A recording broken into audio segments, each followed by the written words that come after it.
están? Bueno, espero que se encuentren bien.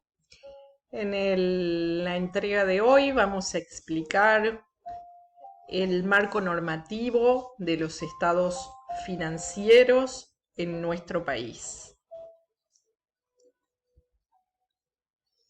que comienza en el año 2014 con el decreto 291, que establece que el juego de NIF, el juego de normas internacionales de información financiera para pymes, pequeñas y medianas entidades, será considerado como una norma contable adecuada en Uruguay de aplicación obligatoria. Quiero que sepan que hay otras NIF que también son consideradas normas contables adecuadas en Uruguay y que son reguladas por otros decretos. Pero nosotros nos vamos a enfocar en la normativa financiera para pymes en este curso. Entonces, como esto obedece a un proceso histórico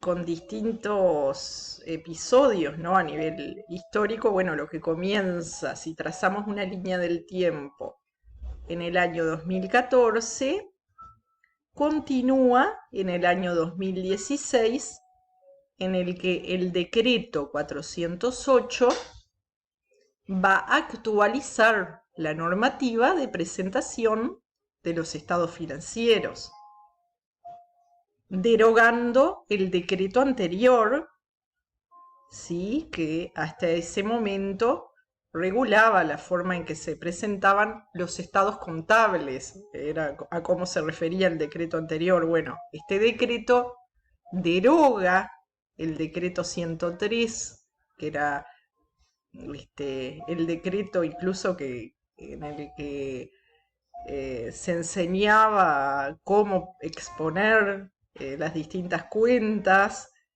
en los estados contables, y actualiza la normativa para presentar esos estados que ya no son más contables, son financieros, según estas normas internacionales, que son emitidas por el IAS, que en español se llama Consejo de Normas Internacionales de Contabilidad, traducidas al idioma español y publicadas en la web de la Auditoría Interna de la Nación. ¿Para qué? Para que las distintas entidades puedan consultarlas a la hora de cerrar balance y confeccionar los reportes que constituyen los estados financieros. Aquí yo les puse un link para que el que desee profundizar pueda acceder al Comité Permanente de Normas Contables Adecuadas en nuestro país. Entonces, les decía que un juego de estados financieros comprende el estado de situación financiera, en el que vamos a obtener información sobre el activo, el pasivo y el patrimonio a fecha de cierre de balance, el estado de resultados, que hoy se conoce como estado de resultados integral, que no lo vamos a ver a nivel práctico, el estado de resultados integral. Van a ver un estado de resultados como ustedes lo conocen hasta ahora, más tradicional, y yo durante las clases presenciales les voy a ampliar un poquito a nivel teórico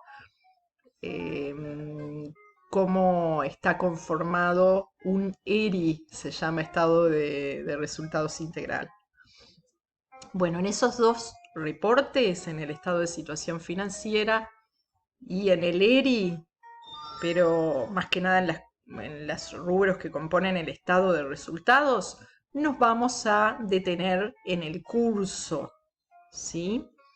Luego, además, hay dos reportes que no los van a ver este año, que se llaman Estado de Cambios en el Patrimonio, en el que se puede ver la evolución del patrimonio de una entidad durante el ejercicio económico en el que se está cerrando balance, y el comportamiento de los flujos de efectivo, ¿sí? En el estado de flujos de efectivo.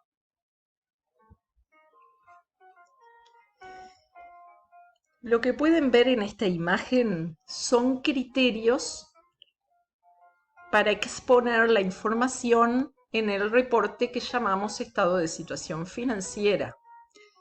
Este decreto, recuerden que el decreto 408 del año 2016 actualizaba la forma en que se iba a presentar la información de acuerdo a las NIF.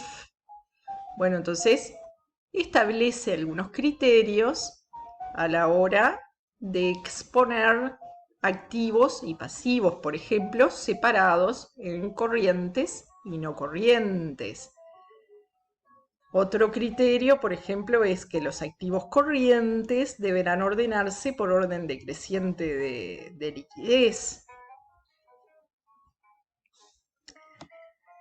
En el estado de resultados, los gastos deberán presentarse utilizando la clasificación basada en función de los mismos. ¿Para qué se gastó?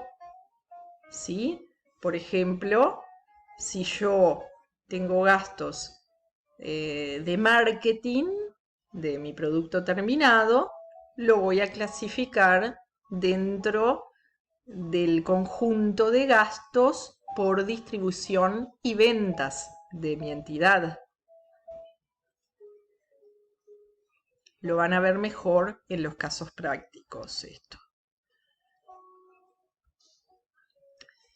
También hay un nuevo concepto para clasificar esos activos y pasivos en corrientes y no corrientes. Yo en una próxima presentación les voy a pasar la definición por escrito, pero quiero que sepan que según las NIF, cuando nos referimos a un ciclo normal de operaciones, la mayor parte de las veces va a coincidir con los 12 meses que teníamos visto hasta ahora, que correspondía a un ejercicio económico, pero quiero que sepan que a veces el ejercicio económico puede ser mayor a 12 meses dependiendo del ciclo normal de operaciones, o sea, en cómo transita, ¿sí?, todo el proceso productivo desde que transformamos los insumos, las materias primas y convertimos en efectivo los productos terminados.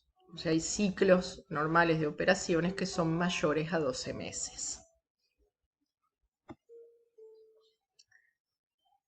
Entonces, para ir finalizando esta presentación, y estamos hablando de la exposición, ¿verdad? De cómo vamos a exponer la información en esos estados financieros, quiero que sepan que los reportes se van a presentar lo más resumidos posibles. ¿Esto qué quiere decir? Que si ustedes vieron la unidad y aprendieron sobre la unidad anterior, saben que un plan de cuentas puede tener cientos de cuentas, pero a la hora de exponer en el cierre de balance, ¿sí?, los números se van a presentar utilizando las cuentas genéricas, sin apertura, o sea, sin llegar al nivel de auxiliares. ¿Por qué? Porque se busca simplificar la exposición para que el análisis del lector de esos estados financieros sea lo más simplificado posible, y que el que quiera acceder a mayor información, entonces va a tener que leer las notas a los estados financieros.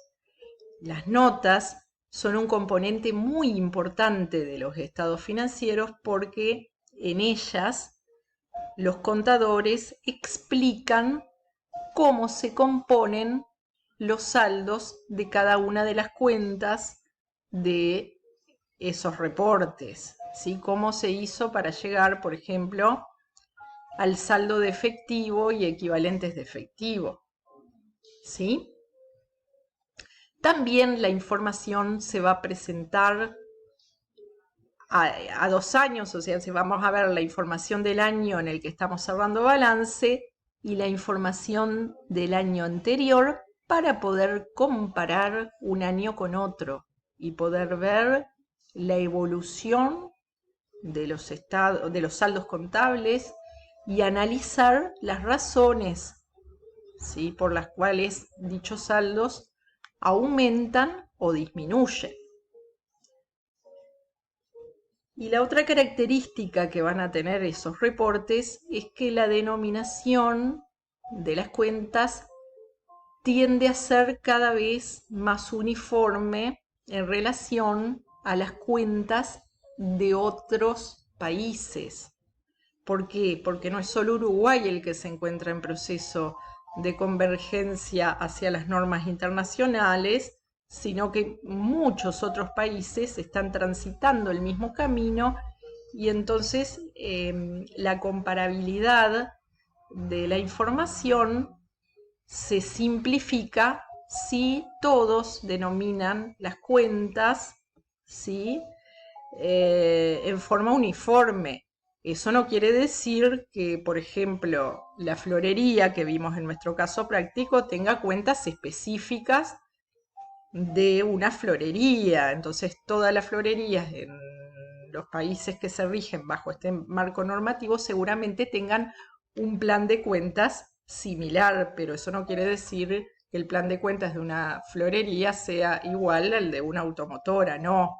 Cada giro de negocio va a tener su plan de cuentas específico.